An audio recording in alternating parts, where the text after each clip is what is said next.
Come closer. You're not nearly as helpful standing all the way over there. Tonight, we're doing something indulgent. And I don't just mean the cake.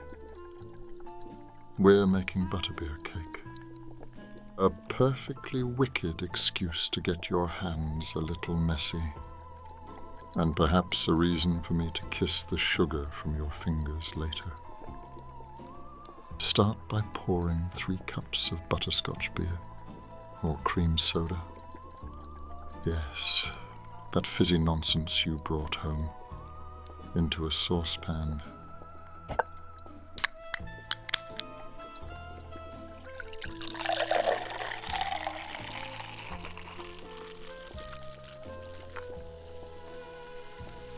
Good girl. Set it on the stove over medium heat.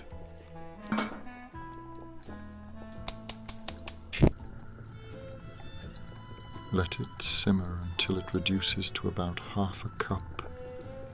That should take 20, maybe 30 minutes. It'll thicken, deepen, almost caramelize, like longing, if you leave it alone long enough. While that bubbles, preheat the oven, 170 degrees Celsius. That is 350 degrees in Fahrenheit. And grease a 9 by 9 inch metal pan.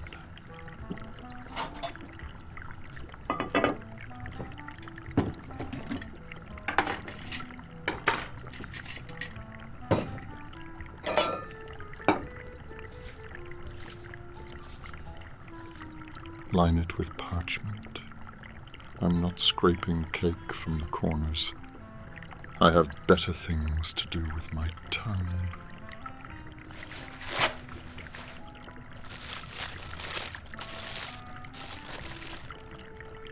Now we'll move over to the counter. Let's mix the dry ingredients. In this bowl, add 1 3/4 cup of all-purpose flour. Spoon it in, don't pack it.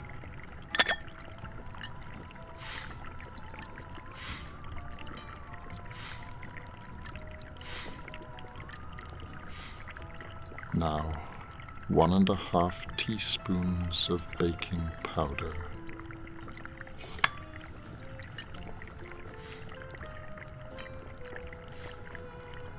A 1/4 teaspoon of baking soda.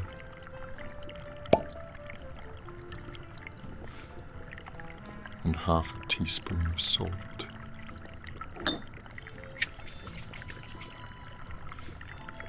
Whisk it gently, like stroking silk.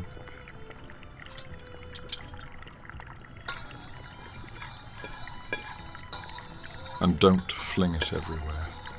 I'm not cleaning flour out of your hair again.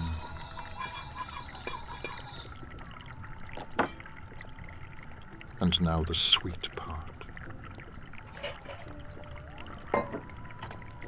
In this larger bowl, we cream together 1/2 cup of softened, unsalted butter.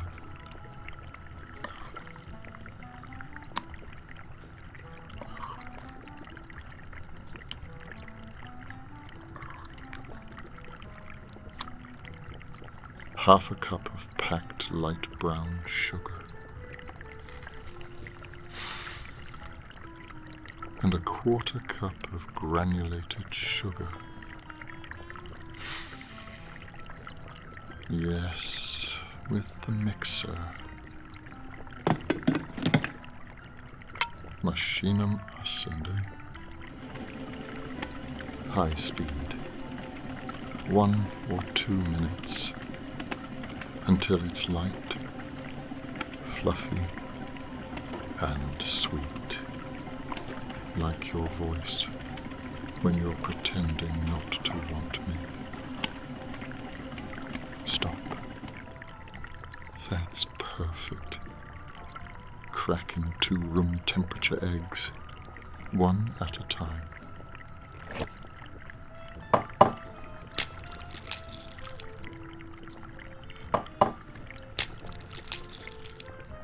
Then 2 teaspoons of vanilla bean extract.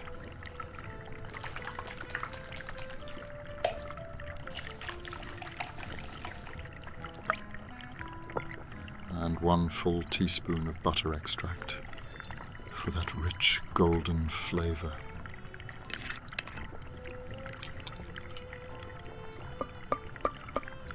Mix again, medium speed. Pale and dreamy, just like you when you're thinking of me.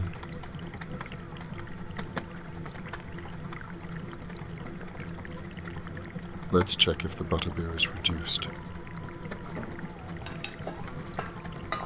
Smell that? Sticky, fragrant, almost sinful.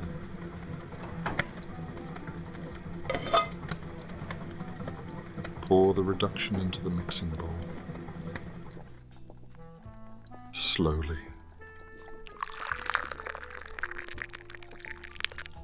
Very good. Then melt 1/3 cup of butterscotch chips.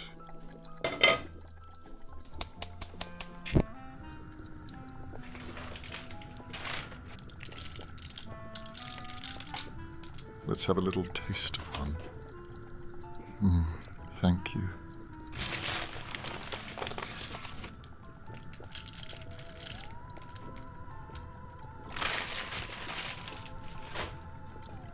Low heat. These melt quickly and you don't want to scorch them.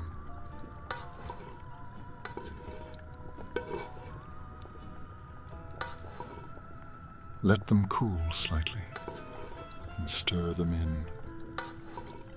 Not too hot, or you'll ruin the batter. We want it warm, like skin against skin under the sheets.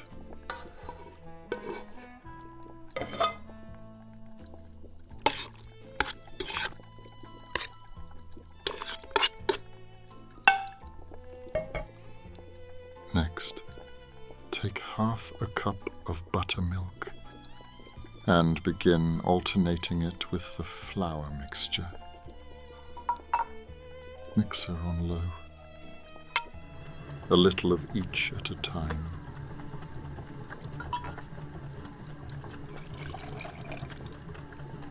Don't rush it.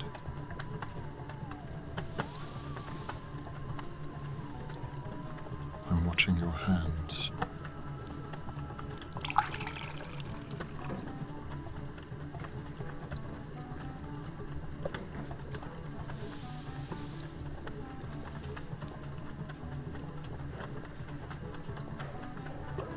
There.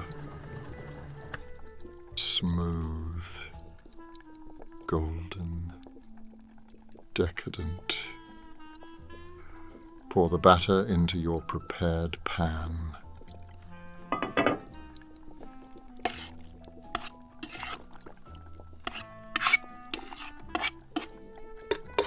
Smooth the top with your spatula. Nice and slow. Like this. Perfect. Now place it in the oven. Middle rack.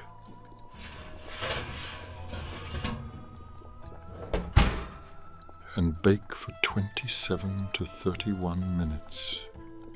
Set a timer, or I'll distract you, and we'll forget entirely.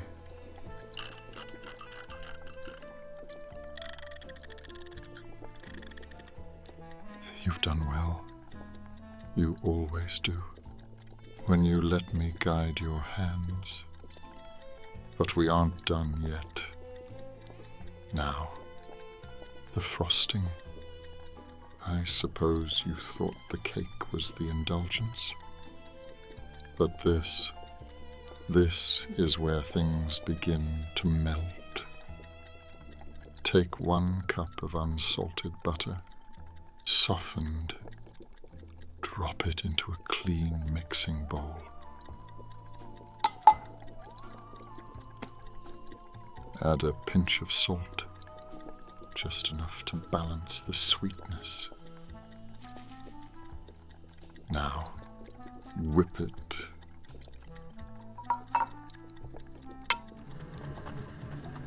High speed. At least 5 minutes. 10, if you're feeling particularly deviant. It should become pale, fluffy, nearly cloud-like. Like you, when I run my fingers through your hair and your thoughts drift somewhere wicked.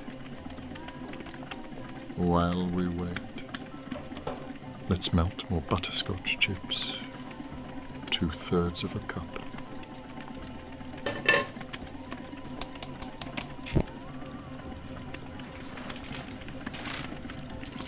Did I mention how delicious you smell tonight? Oh, I did? Well, how about how sexy you are when you're concentrating so intently?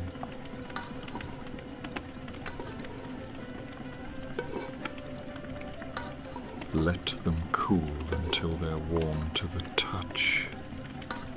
We'll save some of that heat for later. Pour them into the whipped butter.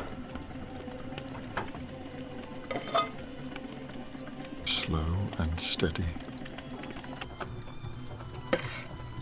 Watch it swirl together.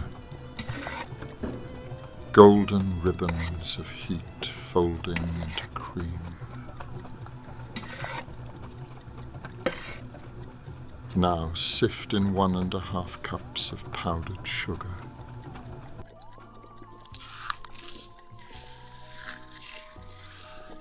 Don't dump it. Sift. Gently. Unless you want a fog of sugar all over the counter. Which, admittedly, might be worth it if I get to lick it from your skin. Mixer on low at first, then high again. 1 full minute.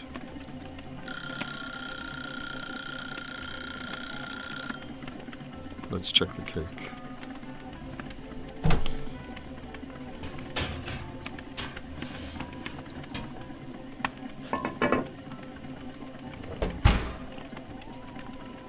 When it's done, a toothpick will come out clean. Excellent. Then we let it cool completely before we frost it. Now we add ½ teaspoon of vanilla bean extract and ½ teaspoon of butter extract to the frosting.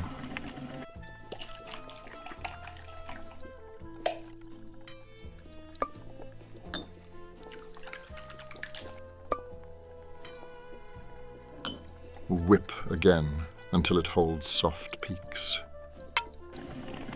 until it sighs beneath the spoon.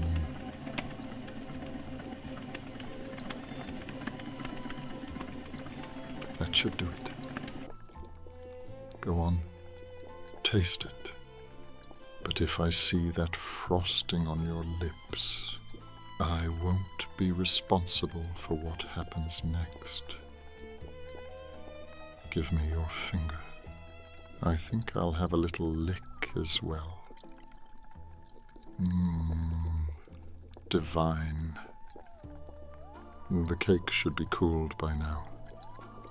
If it isn't, well, you'll learn restraint the hard way. Grip the edges of the parchment and lift it gently from the pan.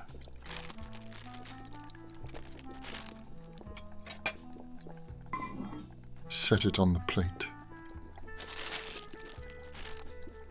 Good. Now, spread the frosting thick across the surface. All of it. Don't be stingy. This is not the time for self-control. Use the back of a spoon to make swirls. Like wand work, only messier, more delicious.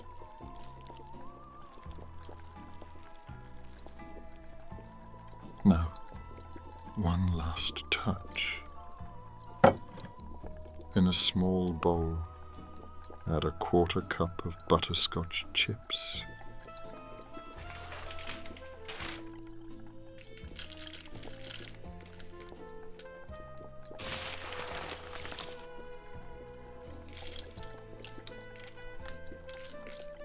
And 1½ tablespoons of heavy cream.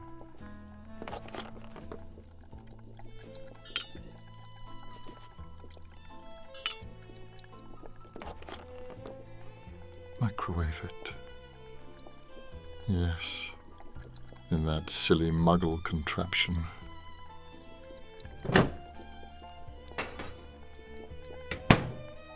"30 seconds to start."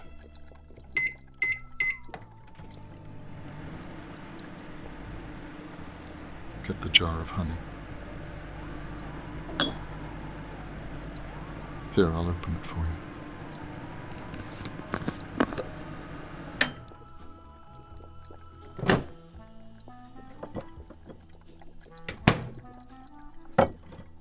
Stir until melted and smooth.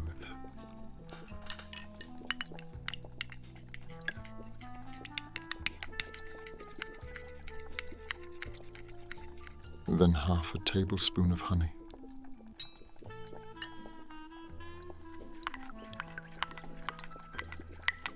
You'll know it's right when it glows like molten gold.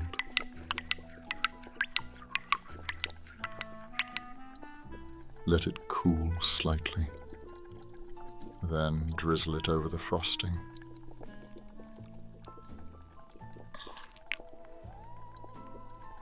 Drip in slow threads across the top. Into every swirl,